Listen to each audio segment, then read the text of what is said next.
परम सत्कार योग प्यारी सात संगत जी, प्यार से कहिए। और सात संगत जी, जो इस दर पे आ जाता है और सही तरह से चल जाता है, बस उसी के बेड़ा पार हो जाता है। सही तरह से चल जाए, बात ये है। महात्मा बता रहे थे। और मान तो किसी चीज का आना ही नहीं चाहिए। मान अगर आना चाहिए तो सदगुरु ऊपर, कि मेरा सदगुरु है, बस सबसे बड़ा मान यही है।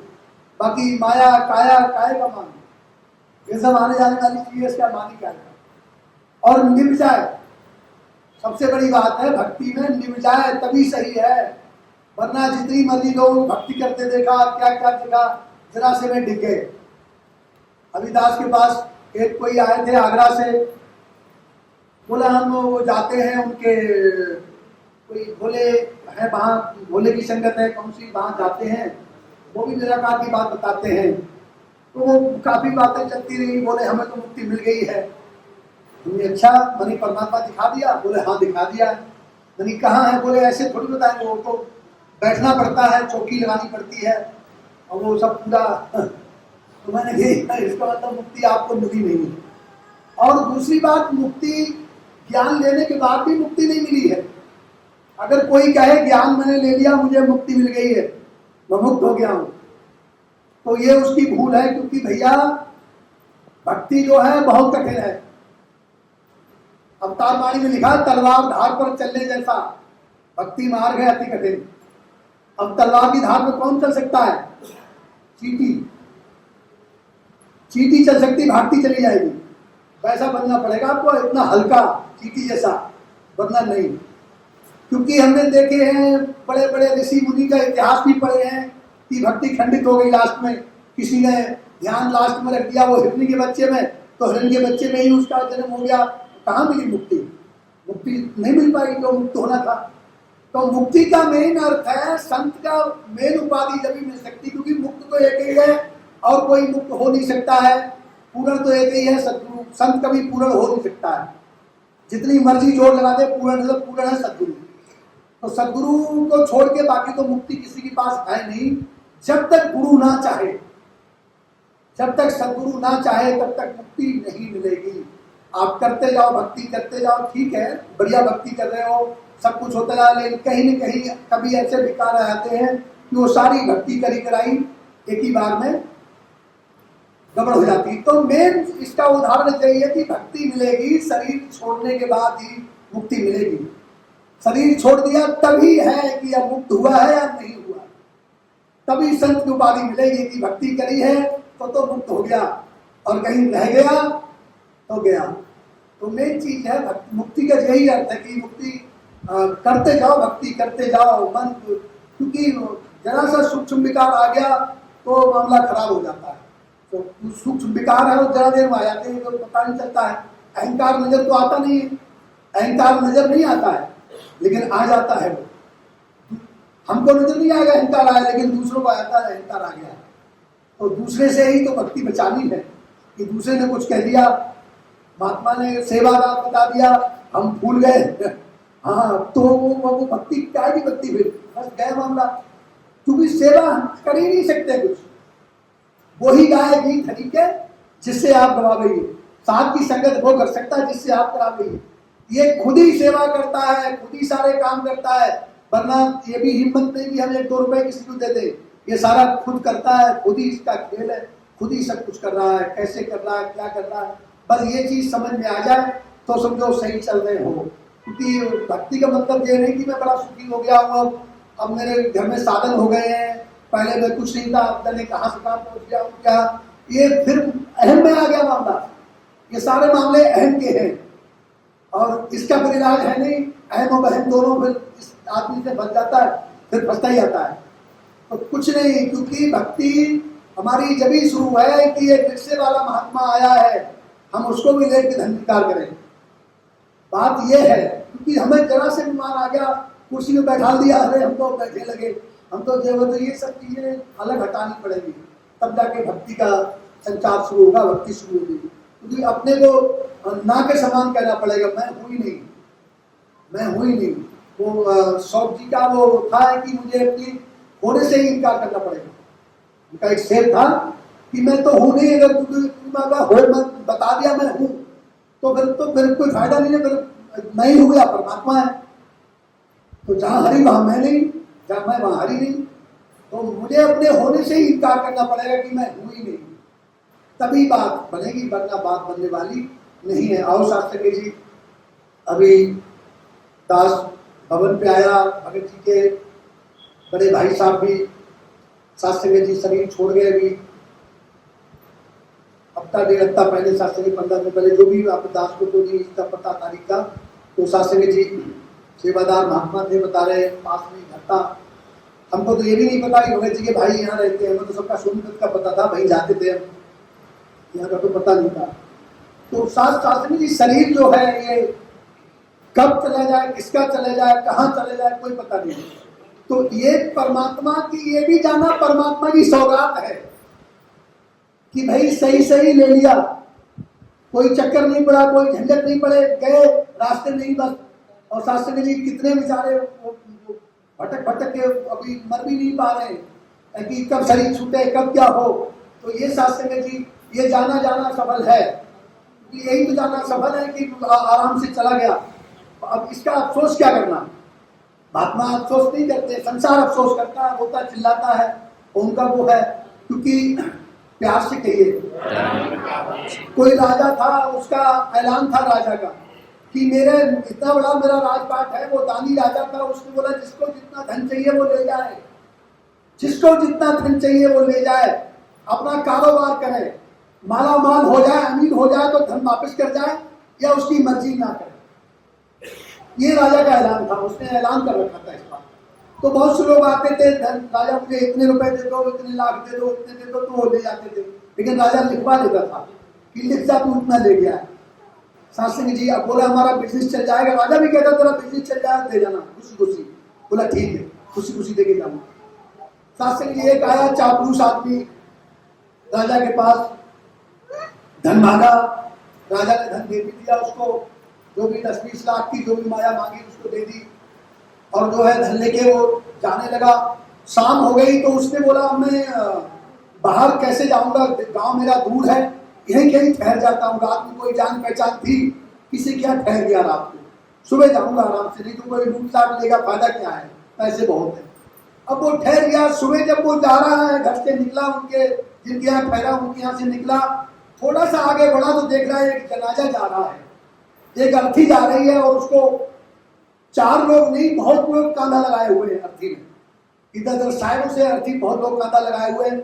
और ऊपर एक राजा बैठा हुआ है हाथी पे, हाथी साथ में चल रहा है, और शहनाइयां बज रही है, शहनाई खुशी की बाजे बज रहे हैं, लाश जा रही है, अर्थी जा रही है, खुशी के बाजे बज रहे हैं। वो बंदा उसकी समझ में नहीं आया, जो पैसे लेके जा रहा था, राजा से लेके आया था, बोला ये कैसी भीड़ जा रही है, और अर्थी तो जा रही है लेके कंधा लगाए हुए लोग बहुत, और शहनाइयां बज रही है, और ऊपर से जो कोई राजा बरसा भी रहा है, नोट पैसे खूब बरस रहे हैं, ऊपर से फूल भी बरस रहे हैं, पैसे ही बरस रहे हैं। कमाल की बात, वो नजदीक पहुंच गया, जहां शहनाई जा रही है नजदीक पहुंच गया। उसने देखा इस हाथी पे तो वही राजा बैठा हुआ है जिससे मैं कल पैसे लेके आया हूं, जो पैसे देता है, पैसे बांटता, वो राजा हाथी बैठा हुआ है, और ये रुपए बरसा रहा, सरफी मोहरे बरसा रहा है, फूल भी बरसा रहा है, अर्थी जा रही है, अर्थी किसकी, अर्थी भी क्यों बरसा रहा है, फिर ये शहनाई क्यों बज रही है। माहौल तो शोक का होना चाहिए, भाई शोक का माहौल होना चाहिए कि शोक का माहौल करते हैं, लेकिन ये शहनाई वाला माहौल क्यों बन रहा है। तो शास्त्री जी वो गया, उसे देखा राजा वही है। अब वो चिल्लाने लगा, पूछने लगा लोगों से, अरे भाई ये क्या है क्या। लोगों ने बोला नहीं, राजा का एक ही बेटा था राजकुमार, इनका राजा का एक ही बेटा था राजकुमार, और वो जो है शरीर छोड़ गए हैं, वो भगवान को प्यारे हो गए, शरीर छोड़ गए हैं, तो उनकी अर्थी जा रही है। तो राजा शहनाई बजवा रहा है और ऊपर से पैसे फेंक रहा, फूल फेंक रहा है खुशी के मारे। अब वो हैरान हो गया, बोला ये खुशी क्या है की। अरे भाई राजा के एक ही बेटा, बेटा मर गया, ये खुशी, ये तो कोई मतलब नहीं। राजा उसने जो है जो पैसा ले गया था, चौपलूस आदमी था, उसने जोर से आवाज दी राजा को, राजन ये भगवान बड़ा अन्यायी है, तेरे संग में अन्याय किया, तेरा एक ही बेटा और इसे ले लिया, इसे छीन लिया। अब वो भगवान को ही गाली देने लगा उल्टा फुल्टा कि इसने तेरा बेटा ले लिया, तेरा बेटा छीन लिया। सास पूरे माहौल में एकदम उसने गमगीन करने की कोशिश की माहौल को। जहाँ शहनाई बज रही थी, राजा ने ध्यान से सुना। राजा ने मंत्री से बोला, मंत्री कल जो ये पैसे ले गया इससे छीन लो, इससे पैसे वापस ले लो, कल जो ले गया ये हमारे यहाँ से। मंत्री ने वो थैला छीन लिया, बोले पैसे वापस दे। वो बोला, अरे मुझसे पैसे तो तुमने तो दिए हैं, बिजनेस करूंगा तो वापस करके जाऊंगा, अभी क्यों ले रहे? बोले नहीं, जब ये परमात्मा की वस्तु देने में आनाकानी कर रहा है तो मेरे पैसे कैसे देगा? ये पैसे दे नहीं सकता। अरे भाई, मालिक की वस्तु थी, उसने ले ली, हम खुशी खुशी उसको वो कर रहे हैं और ये उसमें अड़चन डाल रहा है, तो ऐसा आदमी कभी वापस नहीं कर सकता है। तो आओ सत्संग जी, बात यही है कि जब तक हम सब कुछ परमात्मा को निछावर नहीं करेंगे, भक्ति भी शुरू होने वाली नहीं है। हमें ना के समान रहना पड़ेगा। हम हैं ही नहीं, जहाँ हम हैं वहाँ फिर भगवान ही नहीं है, हरि नहीं। तो जहाँ मैं वहाँ हरि नहीं, जहाँ हरि फिर वहाँ मैं नहीं। बात ये है। तो शास्त्री ये हमें अपना वजन नहीं रखना पड़ेगा, वजन है ही नहीं हमें, हम कुछ है ही नहीं। बात ये है, तो तब भी बात बनेगी, वरना बात बनने वाली नहीं है। क्योंकि भक्ति का जो है मार्ग बहुत निराला है। गुरुमुखों का मार्ग अलग होता है, संसार का मार्ग अलग होता है। कोई तपस्या में कुछ करता है कि हम उससे कर लेंगे भक्ति, जोत जला लेंगे या तपस्याएं कर लेंगे या वो कर लेंगे, व्रत कर लेंगे, वो कर लेंगे, उससे भक्ति नहीं होने वाली है। वो ठीक है, एक साधन परमात्मा को मिलने के लिए बनाया गया था कि वो साधन, वो भी हमने अपना खुद बनाया था, वो भी हमने खुद बनाया, शायद ये साधन हो, लेकिन वो साधन है नहीं। जब साधन जब होता है, कोई 14-15 साल की भक्ति करके तपस्या करके वापस जा रहा था और उसे अभिमान था इस बात का कि मैंने तपस्या करी है, उसे मिलेगा, मिलता जरूर है, उससे मिलती रिद्धि सिद्धि, रिद्धि सिद्धि शास्त्र ये मिल जाएगी। आप एक पीपल का पेड़ है, किसी का पेड़ हो, उस पर जल चलाना शुरू कर दो, आपकी 40 दिन के बाद में मनोकामना पूरी शुरू होना हो जाएगी, जो भी आपने मांगा। लेकिन वो रिद्धि सिद्धि है, उससे मुक्ति नहीं मिलेगी। मुक्ति का कोई साधन नहीं, ठीक है। मुक्ति का साधन तो सब कुछ दे सकता है, वरना है ही नहीं कहीं। तो शास्त्र की वो रिद्धि सिद्धि है। अब वो उसको वो रास्ते में आ रहा है, 14 साल की तपस्या करके जंगलों में से आ रहा है, उस बात को उसे मान है कि मैंने तपस्या की है। और जो है एक बहन पानी भर रही कुआं पे, उसको प्यास लगी थी, उस बहन के पास पहुंच गया, बोला बहन जी पानी पिला दो, प्यास लगी, अगर पिला सकती हो तो। बहन ने खुशी खुशी पानी पिला दिया उसको, बड़ा खुश हुआ। उस बहन से बोल रहा, बहन जी आपकी उम्र कितनी है? अब उसकी बहन की उसमें उम्र होगी मेरे ख्याल से 30-35 साल। तो उस बहन से उसने बोला, बहन जी आपकी उम्र कितनी है? बहन ने कहा मेरी उम्र 11 महीने है। प्यार से कहिए। उससे बहन ने कहा मेरी उम्र 11 महीने है। अब वो बड़ा हैरान हो गया, कमाल की बात है, इसकी उम्र 30-35 साल है, ऐसी अंदाजा है, वो 11 महीने क्यों कह रही है? वो बोला बहन जी आप क्यों मेरा माखौल उड़ा रही हो? आपको माखौल उड़ाना अच्छा लगता है? कैसी बात करें, आपकी इतनी उम्र है और आप 11 महीने? मतलब वो नहीं, मेरी उम्र 11 ही महीने है। बोले अच्छा, बोले तो आपकी सास की उम्र कितनी है? बोले मेरे सास की उम्र अभी है 8 महीने। तो कमाल की बात है, उसकी उम्र 11 महीने, सास की उम्र 8 महीने। बोला समझ में बात नहीं आई है। बोले फिर जो है आपकी ससुर की उम्र कितनी है? बोला ससुर की उम्र है 4 महीने। अच्छा, आपके पति की उम्र कितनी है? बोले उनकी उम्र अभी पेट में है। प्यार से कहिए, पति की उम्र अभी पेट में है। सास संगे जी तो माहौल बिगड़ गया, हैरान हुआ। तो बोला कमाल की बात है, कैसी बात कर रही, इसने हिला दिया हमको। अब उसने विस्तार से पूछा कि बहन जी बताओ, आप लोगों ने कंफ्यूज कर दिया है, हम 14 साल तपस्या करके आए हैं और हमारी समझ में नहीं आ रहा, हम यहाँ फंस गए आपके सवालों में। तो बहन ने बोला है कि मुझे 11 महीने हुए सदगुरु के पास गए हुए, ज्ञान लिए हुए। पहले की उम्र तो मेरी सब बेकार गई, सब ऐसे ही चली गई, खराब थी, मतलब बेकार गई। 11 महीने मेरी उम्र है, मुझे सदगुरु के पास 11 महीने हुए हैं ज्ञान लिए हुए, और बस वो मेरी उम्र है। उसके बाद में 8 महीने मेरी सास को हुए, मैं सास को कोशिश मैंने की, सास को ले जाऊं, सास को ले जाऊं।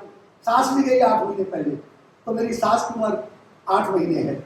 तो ऐसे ही मेरी ससुर भी, फिर सास मेरे ससुर को भी उन्होंने प्रेशर किया कि तुम भी चलो, सत्संग बड़ा अच्छी है। और तो 4 महीने पहले मेरे ससुर ने ज्ञान लिया है, तो 4 महीने तो मेरे ससुर की उम्र है। और मेरे पति की उम्र अभी मेरे पेट में उसके है, वो सोचता रहता है, पेट में सोचता है कि अंदर कि जाऊं ना जाऊं, तो पेट में ही रख के बैठा हुआ अभी उसकी उम्र की कोई स्टार्ट नहीं हुई है। सास संगत जी, अब वो महात्मा हैरान रह गया, वो जो तपसी करके आया था, महात्मा तो क्या था, संसारिक करके आया तपस्या। वो बोला इसको तो मेरी तपस्या से बेटा, मैंने किस बात की तपस्या की है, इसने तो मेरा दिमाग खराब कर दिया, खोल दिया आंखें। हाँ, मेरा तो आंखें तार खोल दिए दिल के। अपने सदगुरु के पास मुझे ले चलो, भक्ति तो तुम्हारी है, तपस्या तो तुम्हारी, हमारी तपस्या ही बेकार हो गई, उस तपस्या का कोई मतलब ही नहीं है। तो आओ शास्त्री जी, वो भी गया उस बहन के साथ और उसका ही बेड़ा पार हुआ। तो संत जब मिलते हैं तभी शास्त्री की बात बनती है, जब तक संत नहीं मिलेंगे तक बात बनने वाली नहीं है।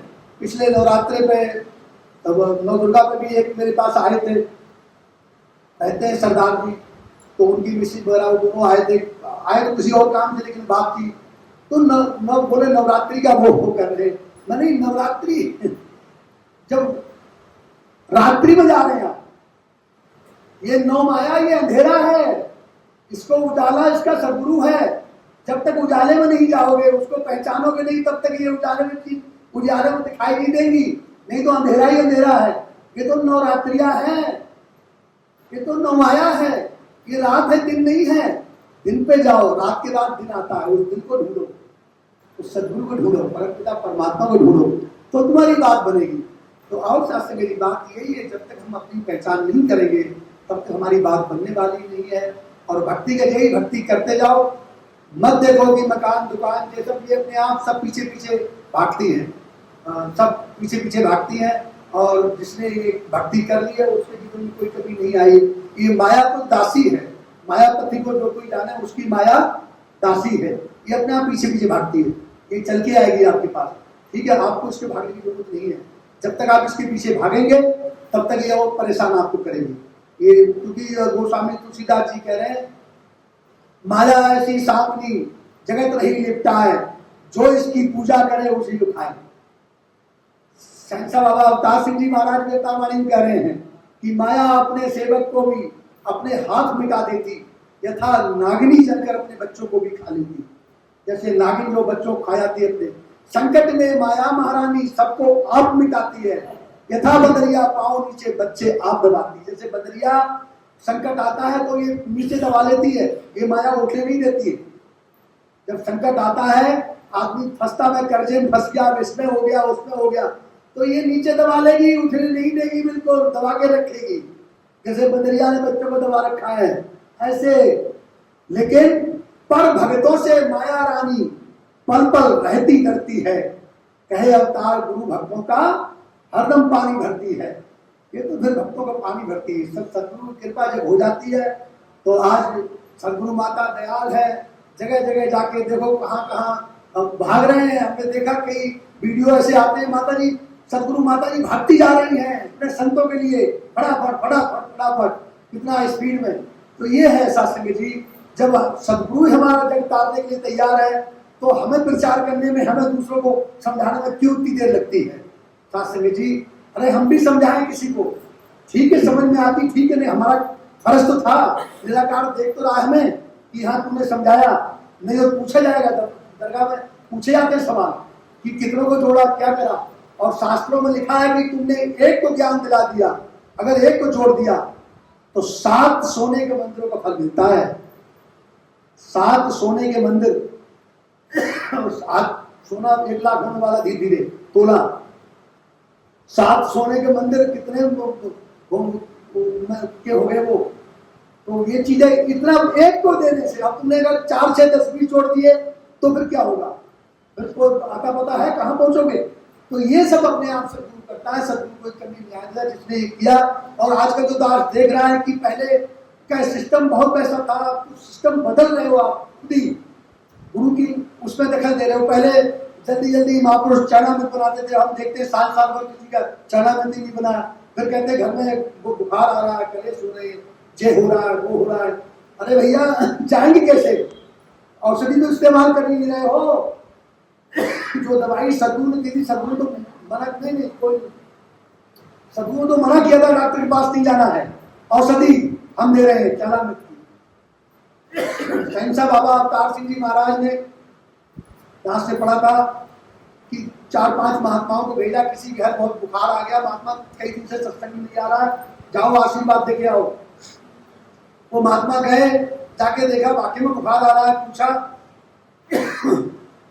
महात्मा जी आपको बुखार आ रहा है? नहीं, जरूरत नहीं पानी की, आपको बुखार आ रहा है महात्मा जी, आपने दवाई नहीं ली? बोले हाँ दवाई ली तो ठीक। बोले अच्छा, तो डॉक्टर सही नहीं होगा, इसका मतलब डॉक्टर सही नहीं मिला होगा, फलाने डॉक्टर के पास जाओ। वहां वो अच्छा, तो सबने अपनी भी तरकीब बताई कि उसके पास जाओ, वहां नहीं होगा, उस अस्पताल में जाओ, वहां जाओ, और वापस आ गए।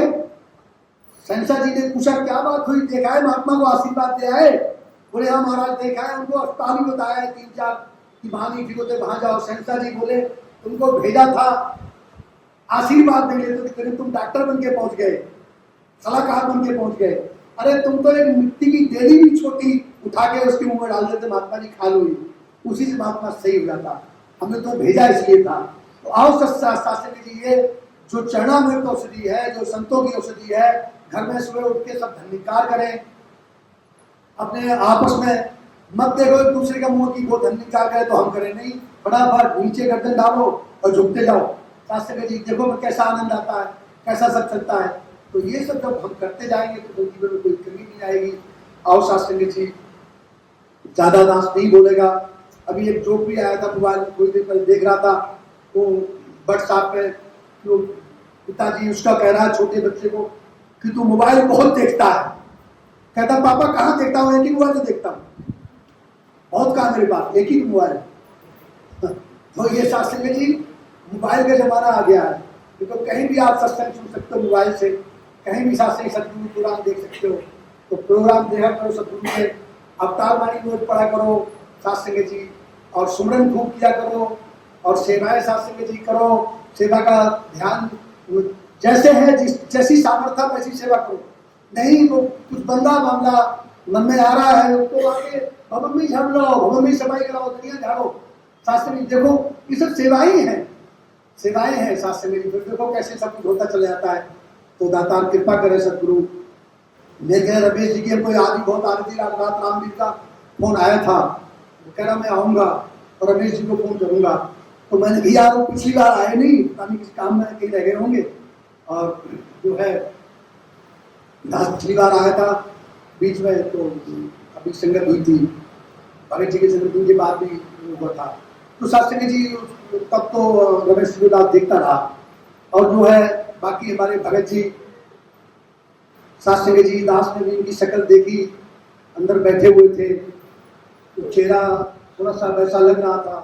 तो आओ अरदास करो सब सही जीवन इनका बीत जाए, अच्छी इनकी मिल जाए, बढ़िया भगत जी की हमारे शास्त्री जी, क्योंकि इन्होंने बहुत सेवाएं की हैं और अभी इनसे बहुत सेवाएं लेनी है, बहुत सेवाएं लेनी है। बहुत सेवादार महात्मा शास्त्री जी। हमारी पहली मुलाकात स्वरूप नगर में हुई थी, शास्त्री जी महात्मा जिक्र भी कर रहे थे। और तब से शास्त्री ऐसी मुलाकात हुई कि साहबाद डेयरी में रात को 2-2 बजे जाना, यहाँ से 3-3 बजे जाना, शास्त्री जी पहुँचना घर पे 4 बजे, 3 बजे, 2 बजे, ऐसे शास्त्री 12-12 बजे तक सत्संग होती थी। अब तो सदगुरु ने नियम तो पहले भी थे, लेकिन पहले थोड़ी सी मनमानी कर लेते थे, लेकिन अब भाई गुरु ने नियम बना दिया, इससे आगे नहीं जाना तो नहीं जाना। तो शास्त्री जी पितर की सत्संग होती थी, रात को मौज लेते थे, वो दौर थे शास्त्री जी। रात को कैसे जाना, ट्रकों के बीच से ट्रक चलते थे, पूरा उदय दास रहता था सब जगह, एंगले में, उधर लोधी कॉलोनी में, उधर सब रहन सहन था रमेश जी के चरणों में। अब रमेश जी यहाँ आ गए, अब दास भाभी के चरणों में आता है। तो आओ शास्त्री जी, हमारे मास्टर जी हैं शास्त्री जी, जिन्होंने भगत जी की बड़ी सेवा की है और भगत जी के गुणगान गाते हैं। भगत जी ने बड़े उपकार किए हैं कहते हैं हमारे ऊपर। शास्त्री जी, इनकी भी शास्त्री जी बच्चियाँ बड़ी हो रही हैं, इनकी बर और घर अच्छे इनको मिले, ऐसी कृपा करो, ऐसी मेहर करो। और ये पढ़ लिख के बच्ची एक तो ड्यूटी पे लग गई है और बाकी बच्चियां जो पढ़ लेती कोई प्रशासन अधिकारी वगैरह बने या बिजनेसमैन जो भी बने, अपना अच्छा कारोबार करें, वो भी इन पे कृपा करो, उनकी भेद करो। बाकी जिन की जो परेशानियां, सदगुरु सब पर कृपा करना, भेद करना। हमारे महात्मा शास्त्री जी, शीतल बहन जी आई है, इनके हम महात्मा की तबीयत ठीक नहीं, शास्त्री जी शुगर का कुछ ऐसा बढ़ गया था, क्या हुआ था, तो पैर वैर में प्रॉब्लम आ गई है, शायद एक आध उंगली काटनी पड़ी है। तो कृपा करो, मेहर करो, इनकी परेशानी दूर करो। तो नाम दवा है सब रोगों की, सारे रोग मिटाए नाम, नाम में ताकत इतनी लोगों की, बड़ी बात बनाएगा। जिसके नैनों नहीं रोशनी, उसको राह दिखाए नाम। स्वर्ग का नक्शा बन जाता है जिस घर में बस जाए नाम। तो आओ शास्त्री में जी, जिस घर में ये नाम बस जाता है, स्वर्ग का नक्शा बन जाता है। तो इसलिए सुमरन करो, अगर कुछ नहीं हो रहा सुमरन करो, इससे बड़ा कोई औषधि नहीं है, कोई फायदा नहीं, इससे बड़ा सब कुछ यही है, धन पैसा टका सब यही है। सुमरन करो, सुमरन में लीन हो जाओ, क्योंकि भगवान राम ने तो गिने चुने तारे थे, सबरी मल्ला जटायु कुछ ऐसे ही नाम थे, लेकिन सुमरन ने तो करोड़ों तार दिए। भगवान राम ने तो गिने चुने तारे थे, सबरी मल्ला जटायु ऐसे ही नाम थे। साथ संगत जी, सुमरन ने तो लाखों को करोड़ों को तार दिया। तभी कहा सुमरन में गोता खाएगा, सुमरन के बिना गोता है। और भक्ति करो अपनी, सुमरन करो, मौज लो, आनंद लो, दाता कृपा करे, सभी की झोलियां भरी रहे, सच्चे बादशाह मेहर करना मेरे सदगुरु माता जी। हे कृपालु, हे दयालु, ये तेरे संत आए हुए हैं, इनकी झोलियां सबकी भर के भेजना। दास पे भी कृपा करना, दास की भी झोली भरना, जिससे कि दास खूब सेवा सत्संग सुमरन कर सके और तेरे संतों की सेवाएं खूब कर सके, तेरे दर पर खूब सेवाएं कर सके। ये दास की अभिलाषा है, यही इच्छा है, ये दास की पूरी कराना सेवाओं की, सबकी संतों की जो है। और शास्त्री जी से चरणों में इसके लगा रहे हैं, और जितने ही महात्मा आए हैं हमारे, सब पे कृपा करना सदगुरु माता जी। तुम्हारा दरबार है आली, तुमने मोड़ा कोई नहीं खाली। आज सब महात्माओं की झोली भर के भेजना सच्चे बादशाह, और इतनी इनकी झोली भरना आज के बाद इन्हें मांगने की कोई जरूरत ही ना पड़े, ऐसी कृपा करना, ऐसी मेहर करना सच्चे बादशाह। दास से बोलने में कोई चूक और भूल हो गई हो तो गुरुदर का छोटा बच्चा समझ के दास को क्षमा कर देना, और कोई अच्छी बात निकल गई हो तो मेरी नहीं, इन संतों की समझ के अपने हृदय में धारण कर लेना। प्यार से कहिए